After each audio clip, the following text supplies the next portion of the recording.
आज की तारीख जो 6 दिसंबर है, हम हिंदुस्तानी मुसलमानों के लिए और पूरी दुनिया के मुसलमानों के लिए हिंदुस्तान की तारीख का ये सबसे काला दिन है। हिंदुस्तान की तारीख का सबसे खतरनाक तारीख है ये, और हम मुसलमानों के लिए आज का दिन, आज की तारीख स्याह और काली तारीख कहलवाती है।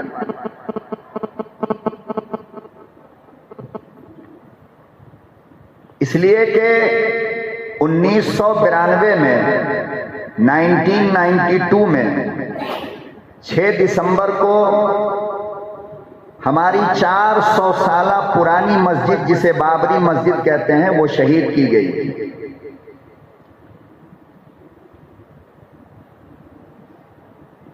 और इसे धोखा देकर के शहीद किया गया था। अगर पहले से ये पता होता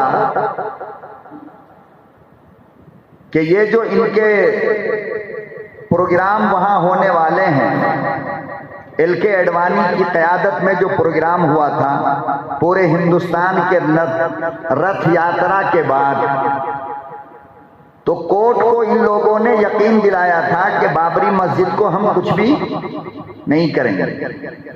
उस वक्त जो सेंट्रल के अंदर कांग्रेस की हुकूमत थी और वजीर आजम पी.वी. नरसिम्हा राव था, इसको यकीन दिलाया गया, हालांकि इसको अंदर से पता था कि क्या होने वाला है। यूपी के अंदर जो हुकूमत थी, उस हुकूमत को यकीन दिलाया गया कि हम कोई शरारत नहीं करेंगे, बल्कि हम अपना प्रोग्राम करेंगे और उसके बाद वहां से वापस आ जाएंगे। अब प्रोग्राम के नाम पर यूपी के फैजाबाद डिस्ट्रिक्ट के उस गांव में, जिस गांव को अयोध्या कहते हैं, तकरीबन 1.5 लाख हिंदू इकट्ठे हो गए जलसे के नाम पर, अपने प्रोग्राम के नाम पर। और इतनी ही तादाद में सिक्योरिटी फोर्स भी थी और फौज भी थी वहां। इसके बावजूद अचानक प्रोग्राम के बाद जो उनके लोगों ने तकरीरें की, भड़काऊ भाषण दिया, लोग जोश में आ गए और आज ही की तारीख में बाबरी मस्जिद को शहीद कर दिया गया। ये बाबरी मस्जिद मुगल बादशाह, जिसका नाम था जहीर बाबर, तो जहीर बाबर के नाम से ये मस्जिद बनाई गई थी 1528 में। बनाने वाला, उसका कारीगर और उसका आर्किटेक्ट, उसका इंजीनियर जो था, उसका नाम था मोहम्मद बाकी। 1528 में बाबरी मस्जिद को बनाई गई। उसके बाद 400 साल तक मुसलमानों ने उसे आबाद रखा।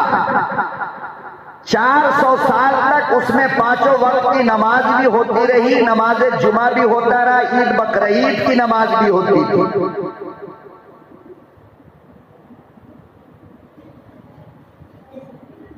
उसके बाद 1992 में यह हादसा पेश आया, और 1992 में जब ये हादसा पेश आया तो पूरे हिंदुस्तान के अंदर फसादात हुए, खुसूसन बंबई वगैरह में। तो इसमें तकरीबन 3000 मुसलमान शहीद किए गए।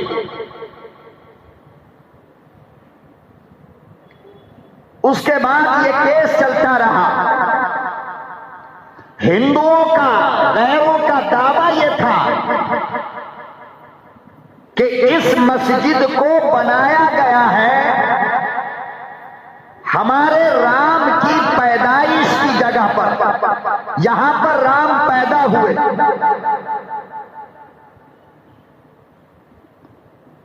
इसलिए हम यहां पर राम मंदिर बनाना चाहते हैं। मुसलमानों ने इस पर बाबरी मस्जिद कैसे बनाया?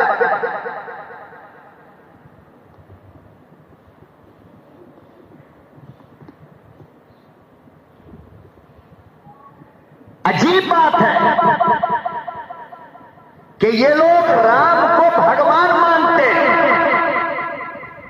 कि हमारा खुदा यही है, हमारा रब यही है, हम इसी की इबादत करेंगे, इसी की बात मानेंगे, इसी की पूजा करेंगे। और फिर कहते हैं कि राम वहां पर पैदा हुए। इनके वालिद का नाम था दशरथ। क्या नाम था? तो अगर ये कहते हो कि राम हमारा खुदा है, राम हमारा भगवान है, तो बताओ कि फिर उनके अब्बा का खुदा कौन था? उनके अब्बा का खुदा इसलिए कि दशरथ के घर में पैदा हुए ना, तो पैदा होने के बाद खुदा बना। तो फिर उनके अब्बा का जो उससे पहले हिंदू लोग थे, इनका खुदा कौन? वो किसकी इबादत करते थे? वो राम से पहले किसकी पूजा करते थे?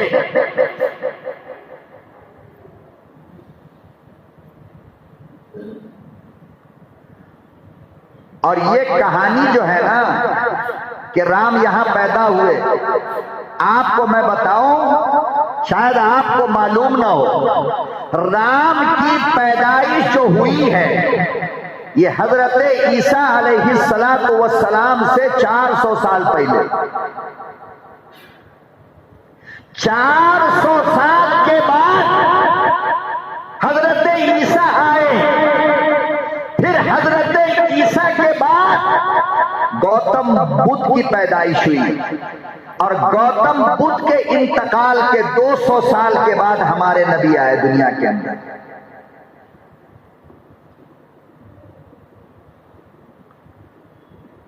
तो राम ये पैदा हुए हमारे नबी से पहले, राम पैदा हुए हजरत ईसा से पहले।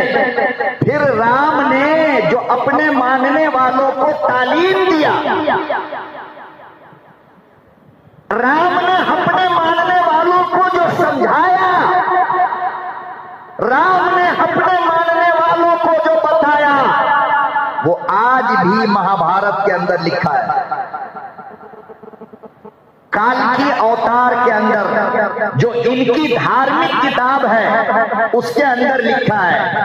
रामायण जो राम की और सीता की मुकम्मल तालीम के ऊपर लिखी गई किताब है, उस किताब के अंदर खुद लिखा है कि दुनिया वालों, इस दुनिया के अंदर मक्के की सरजमीन पर एक आदमी आएगा जिसका नाम अहमद होगा, जिसका नाम मोहम्मद होगा, उसकी 11 बीवियां होंगी।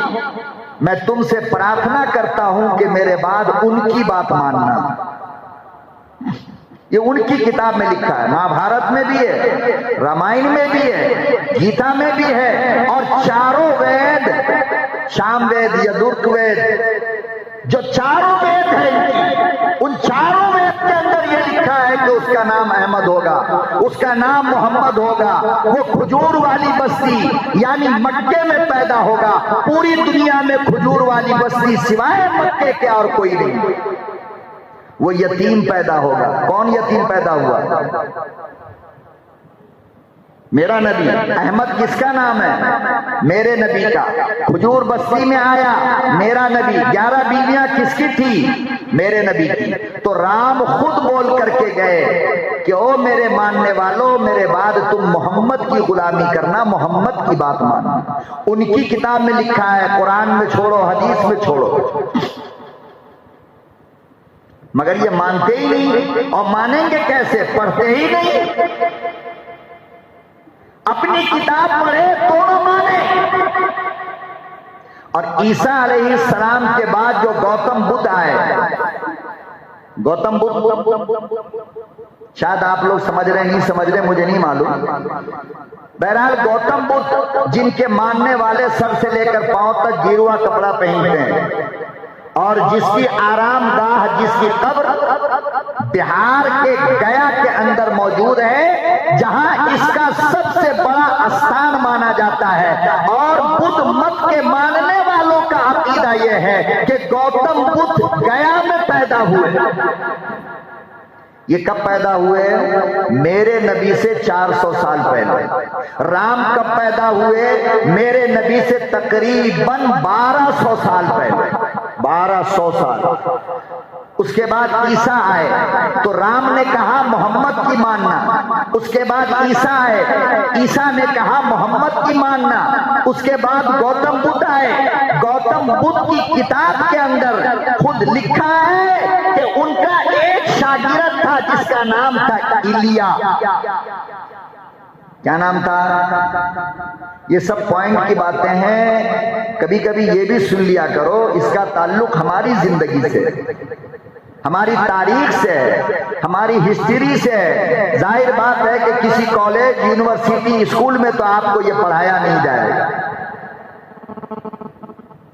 अहले इल्म और उलमा की जिम्मेदारी है कि अपनी तारीख अपनी आवाम को बताए, अपने लोगों को बताए।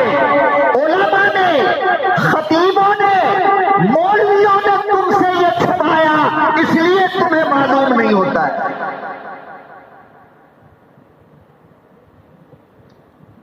ले दे करके मौलाना लोगों का बयान, नमाज, रोजा, ज़कात, हज, खैरात, बस और कुछ भी नहीं। इसके आगे जानते नहीं, बोलते नहीं।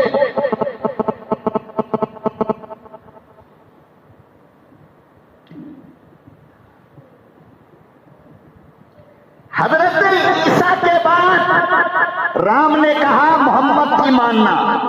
उसके बाद ईसा आए, कहा मोहम्मद की मानना। उसके बाद गौतम बुद्ध आए और गौतम बुद्ध के 400 साल के बाद तकरीबन मेरा नबी आया।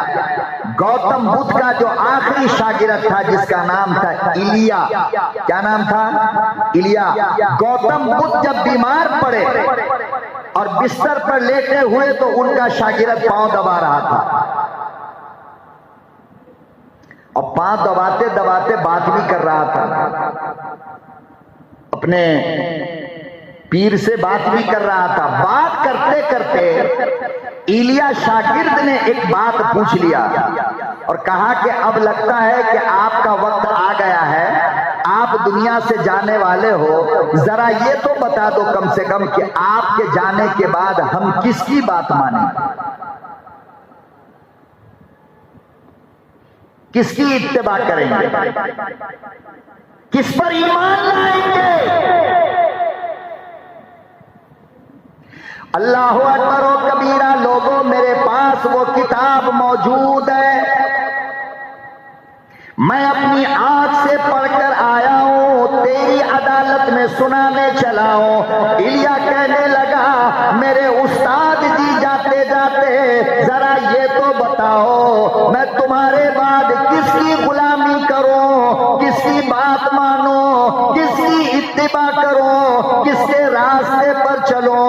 गौतम बुद्ध का वो आखिरी जुमला, मरने से पहले जो गौतम बुद्ध ने अपने शागिर्द से कहा, मुसलमानों गौर से सुनो।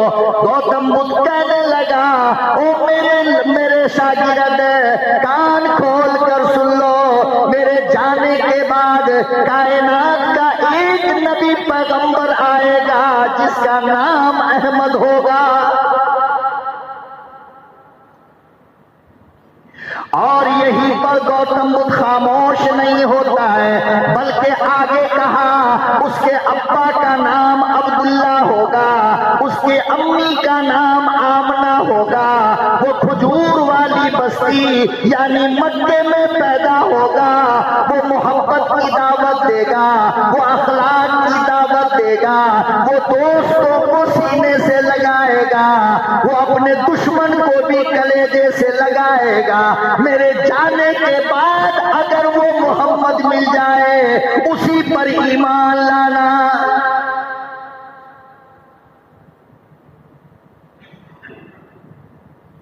राम ने कहा मोहम्मद की मानो, ईसा ने कहा मोहम्मद की मानो, गौतम बुद्ध ने कहा, आज भी उनकी धार्मिक किताब के अंदर, ग्रंथ के अंदर ये जुमला मौजूद है।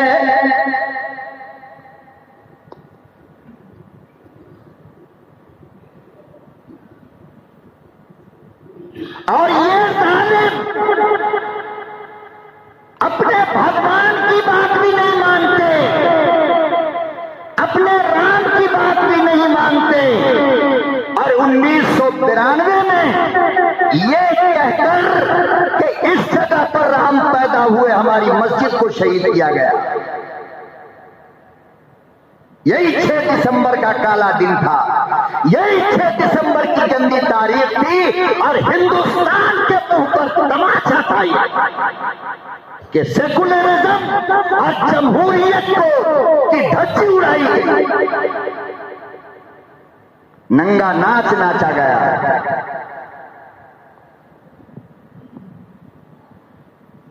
फिर ये केस चलता रहा, मुख्तलिफ अदवार आता गया, उसमें मूर्ति रखी गई, ताला खुलवाया गया, न जाने क्या क्या हुआ। फाइनल फैसला 2019 में सुप्रीम कोर्ट ने जो सुनाया, आप जानते हो, इनका दावा था कि मेरे राम का जन्म स्थल है, इनका दावा था कि मुसलमानों ने जबरदस्ती कब्जा करके बनाया, इनका दावा था कि मंदिर को तोड़कर बनाया। 2019 में सुप्रीम कोर्ट ने जो फैसला सुनाया, वो ये फैसला सुनाया कि न राम की पैदाइश वहां हुई, न मुसलमानों ने जबरदस्ती कब्जा किया, न राम मंदिर तोड़कर मस्जिद को बनाई गई। अब बताओ ये सारा फैसला किसके हक में था? ये हमारे हक में था ना। इनका दावा था मेरी मंदिर तोड़कर बनाया, कोर्ट ने कहा गलत। इनका दावा था कि राम के जन्म स्थल पर बनाया, कोर्ट ने कहा गलत। ये मुसलमानों की मिल्कियत थी, मुसलमानों की मिल्कियत आज तक है। इसके बावजूद सारा डॉक्यूमेंट हमारे हक में, सारा फैसला हमारे हक में, इसके बावजूद हिंदुस्तान की तारीख का सबसे जालिम जज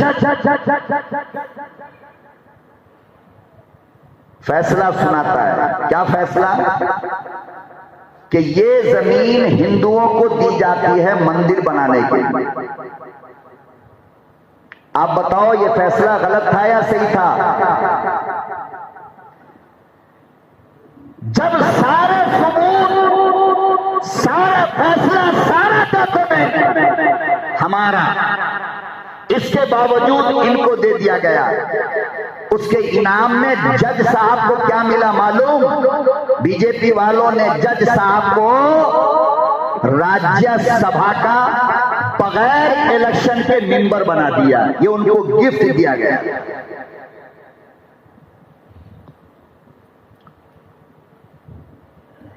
उन्नीस सौ 1947 में एक कानून बना था, और फिर उसके बाद उस कानून को मजबूती 1991 में दिया गया, सुप्रीम कोर्ट में दिया गया कि 1947 में जो मस्जिद थी वो आज भी मस्जिद है, कयामत तक मस्जिद रहेगी। जो मंदिर था वो आज भी मंदिर है, कयामत तक मंदिर रहेगा। जो चर्च था आज भी चर्च है, कयामत तक वो चर्च रहेगा। 1991 में सुप्रीम कोर्ट ने ये फैसला सुनाया कि अब न कोई मस्जिद में मंदिर ढूंढा जाएगा, न मंदिर में मस्जिद ढूंढा जाएगा, न किसी गिरजा घर को शहीद किया जाएगा, न किसी गुरुद्वारे पे किसी का दावा होगा।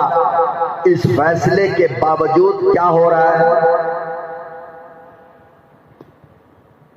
आप सोशल मीडिया देखते हो, क्या हो रहा है? कभी संभल की जामा मस्जिद के नीचे इनको मंदिर नजर आती है, कभी बदायूं की जामा मस्जिद के नीचे इनको मंदिर नजर आती है, कभी दिल्ली की जामा मस्जिद के नीचे इनको मंदिर नजर आती है, कभी ये मस्जिद कभी वो मस्जिद। यानी हिंदुस्तान की तकरीबन 900 मस्जिद, 900 मस्जिद आरएसएस के लिस्ट में है। किसमें? आरएसएस की लिस्ट में है। 900 मस्जिद। ये 900 मस्जिदों पे कब्जा करना चाहते हैं। क्या बोल करके? इसके नीचे मंदिर है, इसके नीचे खुदा की कसम, खुदा के घर में बैठकर कहता हूं 850 साल तक मुसलमानों ने हुकूमत किया है इस मुल्क में। कितने दिन? 850 साल तक इस मुल्क में मुसलमानों ने हुकूमत किया। अरे मंदिर तोड़कर मस्जिद बनाने की तो बात हो, लाखों मंदिर हिंदुस्तान की वो है जो मुसलमानों ने बनाया। और साउथ के अंदर मैसूर के अतराफ में श्रीरंगपट्टनम से लेकर बेंगलोर तक अरे हजारों मंदिर वो है जिसको आज भी टीपू सुल्तान के फंड से पैसा दिया जाता है। टीपू सुल्तान शहीद ने बनवाया, मुसलमान बादशाहों ने मंदिर बनाया। हमारा मजहब ऐसी जमीन पे मस्जिद बनाने को हराम कहता है कि जो मस्जिद, जो जगह जबरदस्ती किसी से ले लिया जाए, हमारा मजहब उसको मानता ही नहीं, उसको मस्जिद नहीं मानता है। अरे मंदिर की जगह तो छोड़ो, किसी मुसलमान की जबरदस्ती जगह लेकर उस पर मस्जिद हराम है, नमाज नहीं होती। ये मजहब इस्लाम का फतवा है, मसला है।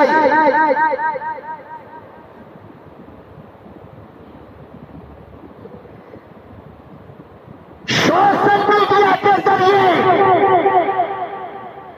हुकूमत हिंद तक ये पैगाम आज की तारीख में जानी चाहिए मुसलमानों कि इस मुल्क का एक अदना सा मौलवी चैलेंज करता है और तुम इस चैलेंज को एक्सेप्ट करो कि तुम्हारी करोड़ों मंदिर सरकार की जमीन रास्तों पे बनी है। तुम माई के लाल अपने माँ बाप का ओरिजिनल दूध अगर पिया है तो एक मस्जिद बता दो जो सरकार की जमीन में रोड के किनारे बनाई गई हो। है? हम नहीं मानते, हम किसी के नाजायज कब्जे वाली जमीन पर अपनी मस्जिद की तामीर को जायज नहीं समझते। सरकार की जमीन पर मस्जिद को बुनियाद डालना जायज नहीं समझते।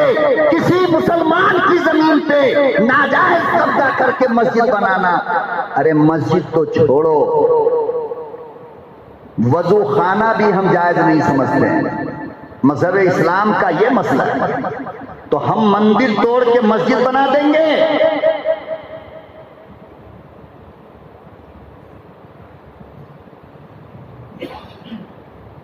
हजारों मस्जिद हिंदुस्तान में इस वक्त ऐसी है लोगों, हजारों मस्जिद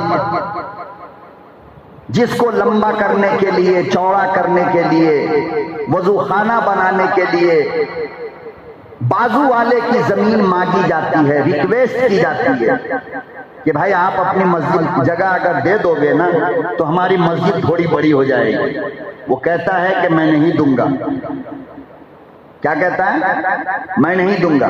आज तक पूरे हिंदुस्तान में किसी मस्जिद के जिम्मेदारों ने उस पर बुलडोजर चलाकर कब्जा किया है? छोटा छोटा टुकड़ा लोग देने को तैयार नहीं होते, मगर मस्जिद वाले जबरदस्ती नहीं करते, बल्कि रिक्वेस्ट करते हैं पैसा ले लो, जितना मांगो देंगे, मगर अपनी खुशी से जगह दे दो ताकि खुदा का घर बड़ा हो जाए। अरे हम तो उस गरीब की मस्जिद पे जबरदस्ती कब्जा करके मस्जिद नहीं बनाते हैं, हम मंदिर तोड़कर मस्जिद बनाएंगे। मथुरा की जामा मस्जिद के नीचे इनको मंदिर नजर आ रही है। बनारस की ज्ञानवापी मस्जिद के नीचे इनको शिवलिंग नजर आने लगा, इनको मंदिर नजर आने लगी।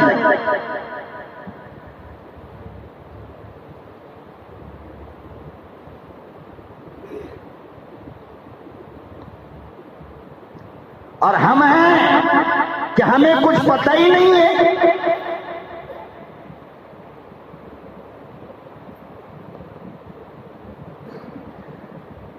तो अगर इनका दावा हर मस्जिद के ऊपर ये हो रहा है कि इसके नीचे मंदिर है, इसके नीचे मंदिर है, मंदिर तोड़ करके शहीद किया गया, इसकी एक बहुत बड़ी वजह तो बहुत सारी है, मगर एक बहुत बड़ी वजह यह भी है और यही सच है। बाबरी मस्जिद की जो कहानी शुरू हुई थी, इनका जो दावा शुरू हुआ था, आपको शायद मालूम नहीं क्यों शुरू हुआ था। इसलिए कि बाबरी मस्जिद अयोध्या से मुसलमान निकल गए, फैजाबाद की तरफ आ गए। अब अयोध्या में मुसलमान थे नहीं, तो मस्जिद में नमाज भी नहीं होती। पांचों वक्त, पहले तो जुमा बंद हो गया, उसके बाद पांचों वक्त की नमाज बंद हो गई। लोग नहीं है तो नमाज कौन पढ़े। अब मस्जिद के गेट पर हुकूमत ने ताला लगा दिया। ये बेकार का क्यों खाली रहेगा। पता ये चला कि मस्जिद पे जब तक हम आबाद रखेंगे, जब तक के मस्जिद की फिक्र हम अपनी घर से ज्यादा करेंगे, मस्जिद पर कोई भी हाथ डालने वाला नहीं है। जब हम मस्जिद को वीरान कर देंगे, मस्जिद को छोड़ देंगे, घर की फिक्र होगी, दुकान की फिक्र होगी, मकान की फिक्र होगी। जब मस्जिद की फिक्र छोड़ दोगे तो कोई भी मस्जिद हो उस पर गैर आकर के कब्जा जमाएगा ही जमाएगा।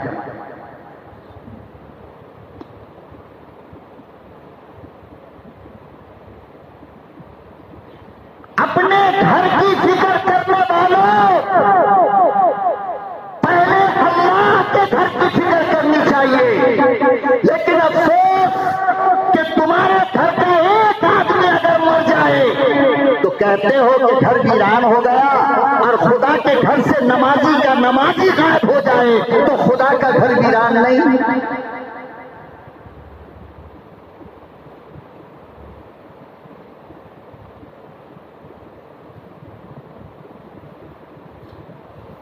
अल्लाहु अकबर व कबीरा। इमामुल अंबिया महबूबे किबरिया हजरत मोहम्मद मुस्तफा सल्लल्लाहु ताला अलैहि वसल्लम जब हिजरत करके मक्का से मदीना गए, सबसे पहले काम ये किया कि आपने मस्जिद बनवाई।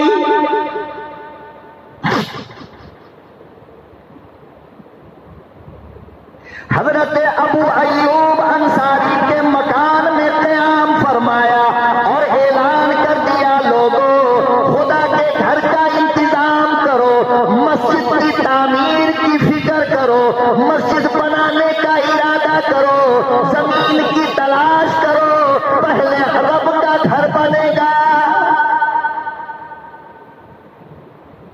खुद दूसरे के मकान में, कहाँ है? मक्का छोड़कर अपना घर आए थे ना, मदीना आए तो खुद दूसरे के मकान में है। अबू अय्यूब अंसारी के मेहमान है। मेरा नबी चाहता तो मदीने में ऐलान करवा देता, लोगों हम अपना घर छोड़कर आए हैं, मेरा मकान बना दो। कौन था मदीने में जो नबी का मकान नहीं बनाता? लेकिन नबी ने क्या कहा कि लोगों पहले खुदा के घर का इंतजाम करो, मस्जिद की तामीर करो।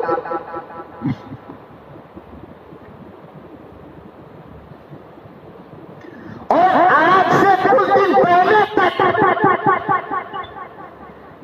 जब भी मुसलमान कहीं जाता सफर में तो उस जगह पर अपनी सवारी को रोकता था जिस जगह पर उसे मस्जिद का पता चल जाता।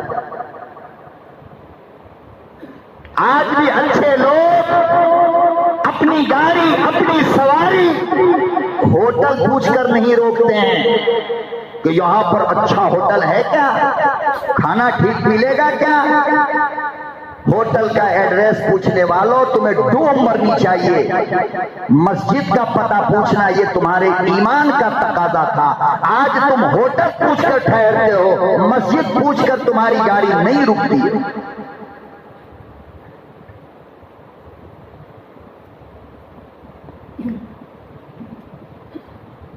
सैकड़ों नहीं, 50,000 मस्जिद आज हिंदुस्तान की ऐसी है लोगों जिसमें 2 टाइम की नमाज होती है, कहीं 1 वक्त की नमाज होती है, कहीं बिल्कुल नमाज नहीं होती, कहीं अजान नहीं होती है। अब बताओ ऐसी जगहों पे कब्जा लोग करेंगे या नहीं करेंगे? आप बताओ मुझे। जब वो यतीम बनकर खड़ी है, कोई देखने वाला नहीं, कोई पूछने वाला नहीं, तो गैरों का कब्जा होगा या नहीं होगा?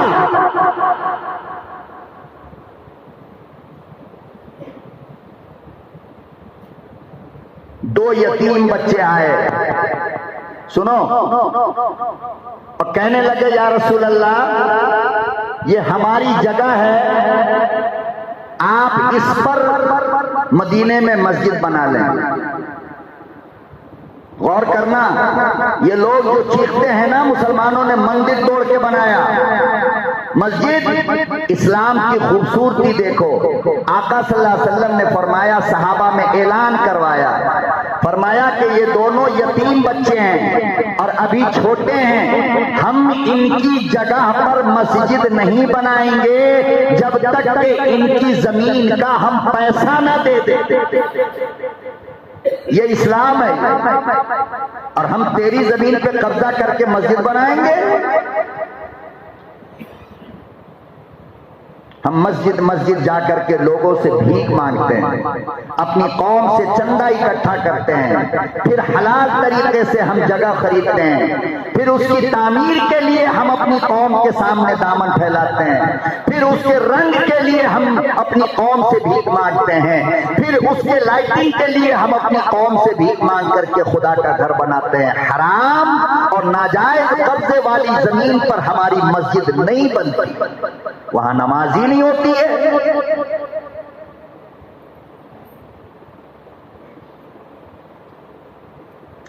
इमामुल अंबिया महबूबे किबरिया हजरत मोहम्मद मुस्तफा सल्लल्लाहु ताला अलैहि वसल्लम ने ऐलान कर दिया, लोगों, खुदा के घर की तामीर होनी है, अल्लाह के घर की बुनियाद डालनी है।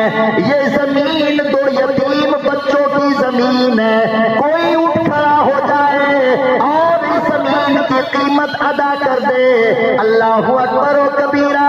हजरत उस्मान खड़े हो गए और ऐलान कर दिया, मेरे आका, किसी का चंदा नहीं लोगे, उस्मान का माल होगा, उस्मान का पैसा होगा, खुदा के घर की तामीर होगी। मैं अल्लाह के लिए जमीन खरीद कर वक़्फ करता हूं।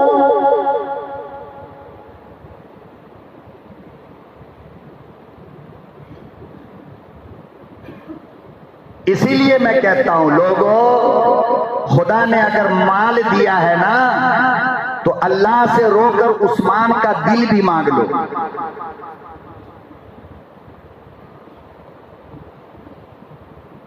आज लोगों की आंख ठंडी होती है, कैसे? बैंक अकाउंट को दिन में 10 बार चेक करेगा, देख लिया, हाँ 50 करोड़ रुपया अकाउंट में रखा है, आंख ठंडी हो गई। मेरे उस्मान का कलेजा तब ठंडा होता था जब उस्मान का माल खुदा के रास्ते में खर्च हो जाता था। ये ईमान की कुव्वत है, ये ईमान की कमजोरी। बीरुए को खोल करके सोना चांदी का 1 किलो जेवर देख लेगा, दिल को सुकून मिल जाता है। मेरे सहाबा, उनके दिल को सुकून मिलता था जब अपनी बीवियों के जेवर को लेकर मस्जिद के लिए चंदे में यूं उड़ा देते थे। मेरे आका, ये मेरी बीवी का जेवर है, खुदा के घर के लिए इस्तेमाल कर लो। वो ईमान था मजबूत, ये ईमान है कमजोर।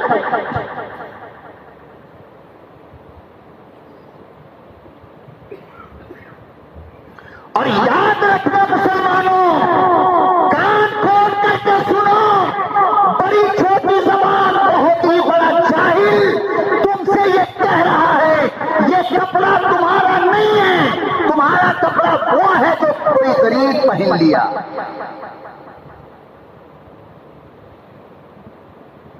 तुमने जिसको इस्तेमाल किया वो तुम्हारा नहीं है। वो खाना जो तुमने खाया वो तुम्हारा नहीं है। वो खाना जो तुम्हारे दस्तरखान पर फकीर गरीब खाकर गया वो तुम्हारा है। वो टोपी जो तुमने पहना वो तुम्हारा नहीं है। अरे वो टोपी जो किसी गरीब के सर पे गया वो तुम्हारा है। वो माल जो बैंक बैलेंस बन करके रखा है, अल्लाह की कसम वो तुम्हारा नहीं है। अरे मस्जिद की लाइट के लिए जो पैसा इस्तेमाल हुआ वो तुम्हारा है। क्यों? इसलिए कि तुमने जो कपड़ा पहना वो पुराना हुआ, फट गया, खत्म हो गया। तुमने जो खाया वो पैखाना पेशाब बन करके निकल गया, खत्म हो गया। तुम्हारे पांव में जो जूतियां है वो तुमने पहना, तोड़ा, खत्म हो गया। लेकिन मेरे नबी का ऐलान सुन कि जो पैसा तूने अल्लाह के घर के लिए दिया है वो खुदा के बैंक में जमा है, मरने के बाद तुझे सूद के साथ मिलेगा, पूरा मिलेगा। अब बताओ कौन सा हमारा है?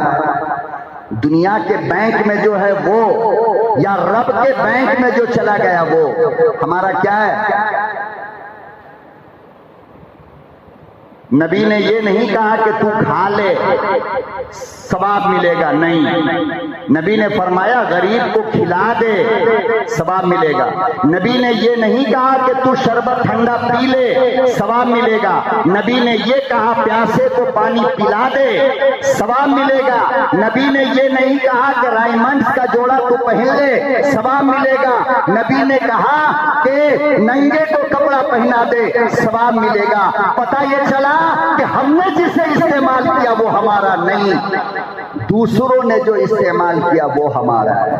इसको सहाबा ने समझा था, हम समझते नहीं। इसीलिए हमारा माल खर्च करना आज मुसीबत बन गया। हजरत उस्मान खड़े हो गए, कहा या रसूल अल्लाह ये जमीन मैं खरीदूंगा। क्या करूंगा? मैं खरीदूंगा। आज ये जो इतनी बड़ी बात मस्जिद नबवी है ना, ये उस्मान की जमीन पर है। इसकी और सुनो, जमीन खरीदने के बाद हजरत उस्मान ने उसको पेपर लिया, कागज लिया, और उस कागज पर लिखा कि ये जमीन अल्लाह के घर के लिए उस्मान वक्फ करता है। और उस्मान का मदीने में एक खजूर का बाग है, वो खजूर भी उस्मान अल्लाह के लिए वक्फ करता है। खुदा की कसम वो खजूर का बाग भी आज मौजूद है। उस्मान का बैंक अकाउंट भी मदीने के बैंक के अंदर मौजूद है। उस बाग का पूरा पैसा उस्मान के बाग में हुआ अकाउंट में जाता है, फिर वहां से पूरी दुनिया के गरीबों को बांटा जाता है। उस्मान जाने को चला गया, कितना बड़ा खजाना खोल करके गया अपनी कब्र के लिए, अपनी हश्र के लिए, अपनी कयामत के लिए। क्या आप अंदाजा लगा सकते हो?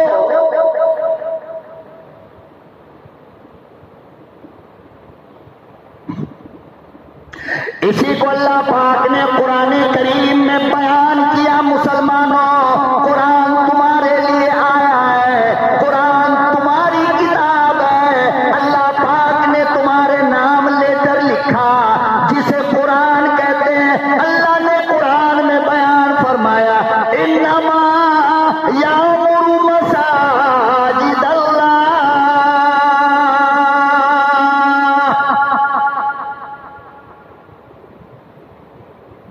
कयामत तक के लिए रब का कुरान मौजूद है। अल्लाह पाक ने फरमाया, इन्नमा यामुरु मसाजिद अल्लाह। याद रखो, मेरी मस्जिद को वही लोग आबाद करते हैं, वही लोग चंदा देते हैं, वही लोग झाड़ू लगाते हैं, वही लोग लाइटिंग लगाते हैं, वही लोग गुस्ल खाने का इंतजाम करते हैं, वही लोग वजू खाना बनाते हैं। मन आमन बिल्लाह, जो अल्लाह पर ईमान रखता हो, जो अल्लाह पर ईमान न रखे वो मस्जिद को आबाद क्यों करेगा? चाहे अपनी खिदमत के जरिए, चाहे अपने पैसे के जरिए, ईमान वाला ही आबाद करेगा ना।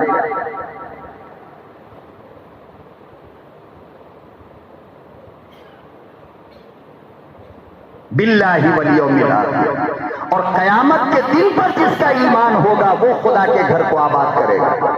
आज हमारी हालत क्या हो गई? हफ्ते हफ्ते के लिए ये तुम्हारी सुबहानियां नहीं बनी थी, कान खोल करके सुन लो, 5 नमाज के लिए मस्जिद सुबहानियां बनाई गई है।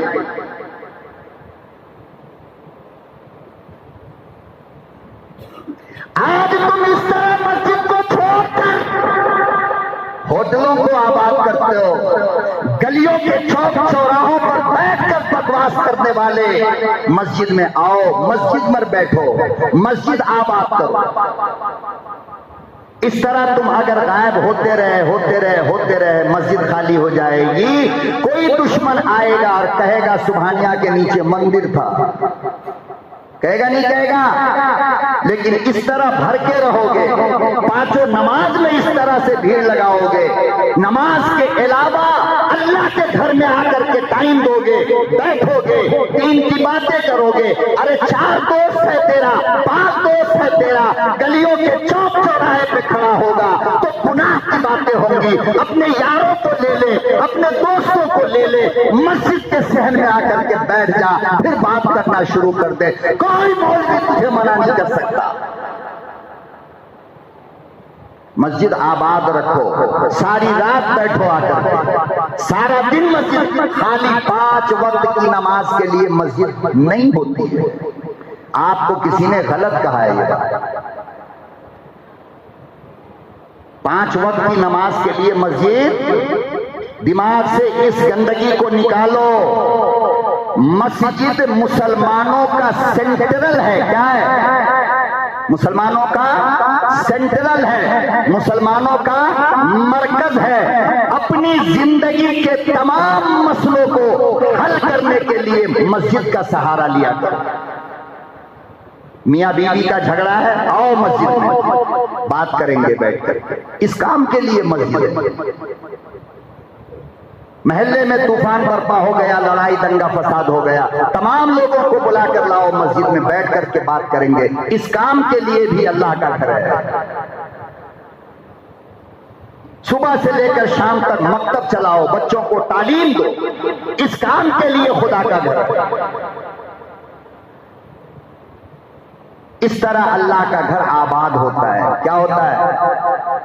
थोड़ा टाइम मिले मस्जिद आ जाओ, मत पढ़ो नमाज, मत जिक्र करो, कुछ मत करो, वजू खाने पे आकर के बैठ जाओ, मोहब्बत से मिंबर रसूल को देखो।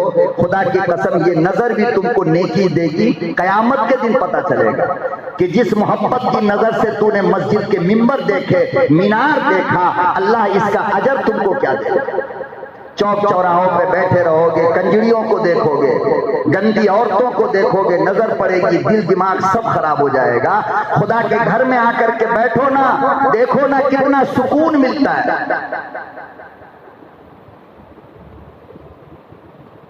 रिश्ता मजबूत करो अपना अल्लाह के घर से।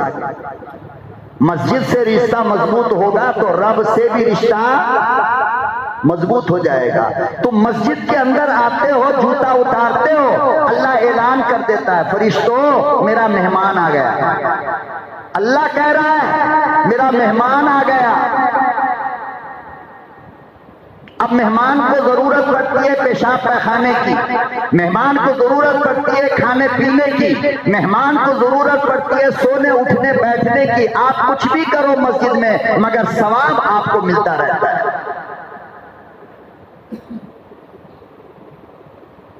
अल्लाह के नबी सल्लल्लाहु अलैहि वसल्लम की मस्जिद में सियासी मीटिंग होती थी, जंगों में लोग जाते थे तो फैसला कहाँ होता था? मस्जिद के अंदर। वहां से लोग अपनी अपनी तलवारें लेकर के निकला करते थे, वहां पे आखिरी दुआ होती थी।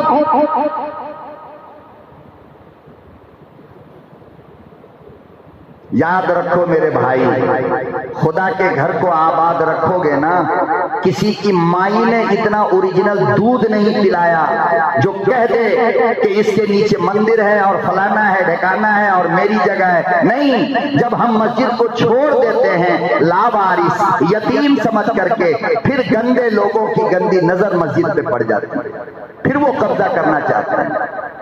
इसलिए खुदा के लिए अल्लाह के घर से अपना रिश्ता मजबूत करो। 7 साल से बड़ी उम्र का बच्चा है, उंगली पकड़ के उसको मस्जिद में लाओ, जबरदस्ती लाओ। आज आदत तुम बना दो मस्जिद आने का, तेरे मरने के बाद तेरा बच्चा खुद आएगा, खुद आएगा। अब पिछली सब में ला करके खड़ा कर दो।